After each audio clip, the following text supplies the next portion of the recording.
Good morning class third. आज हम इस वीडियो में अनुच्छेद लेखन का अभ्यास करेंगे। तो व्याकरण सोपान में आपकी पाठ्य पुस्तक है ये, इसमें अनुच्छेद लेखन के तरीके नियम बता रखे हैं। तो हम इन्हीं का अध्ययन करेंगे पहले और उसके बाद जानेंगे कि कैसे हमें अनुच्छेद को लिखना है, और इसके बाद हम एक अनुच्छेद का भी अध्ययन करेंगे। तो चलिए हम स्टार्ट करते हैं। अनुच्छेद लेखन शुरू करने से पहले मैं आपको बताना चाहूँगी कि अनुच्छेद लेखन होता क्या है, अनुच्छेद क्यों लिखा जाता है, इसको कैसे लिखा जाता है और इसको लिखते समय हमें किन किन बातों का ध्यान रखना है।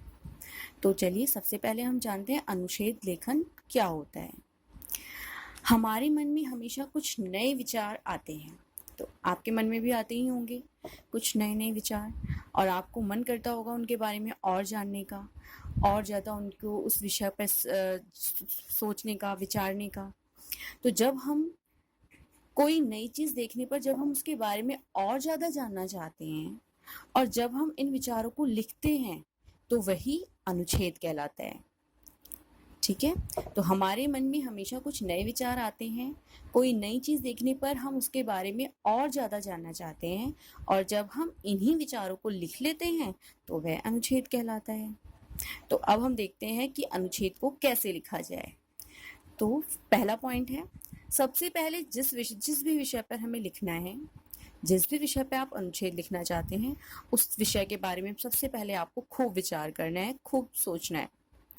उसके बाद उस विषय से संबंधित जितनी भी जानकारी है, जितनी भी उससे जुड़ी हुई जानकारी हैं, उनको एकत्रित करना है। उसके बाद आपने जो विचार किया है, जो जानकारी इकट्ठी करी है, इन दोनों को, अपनी बात को आपको क्रमानुसार लिख देना है अनुच्छेद में। तो तीसरा पॉइंट आपका यही है कि फिर अपनी बात को क्रमानुसार लिख दीजिए। जो भी आपने सोचा है, जो भी जानकारी इकट्ठी की है, उसको क्रमानुसार लिख देना है। अब हम जानते हैं कि हमें अनुच्छेद लिखते वक्त हमेशा क्या याद रखना है, कौन सी बातें हैं जो हमें सदैव याद रखनी है एक अनुच्छेद को लिखते समय। तो सबसे पहले हमेशा ये याद रखना है कि हमेशा 10 से 15 वाक्य ही हों अनुच्छेद में। दूसरा, वाक्य छोटे हों। तीसरा, वर्णन में रोचकता हो। और चौथा, किसी भी बात को दोहराया नहीं जाए, कोई भी बात एक से ज़्यादा बार नहीं कही जाए, एक ही बात को बार बार ना रिपीट किया जाए। ओके, तो ये हमें याद रखनी है अनुच्छेद लिखते वक्त बातें। और आज हम जिस अनुच्छेद का अध्ययन करेंगे वो है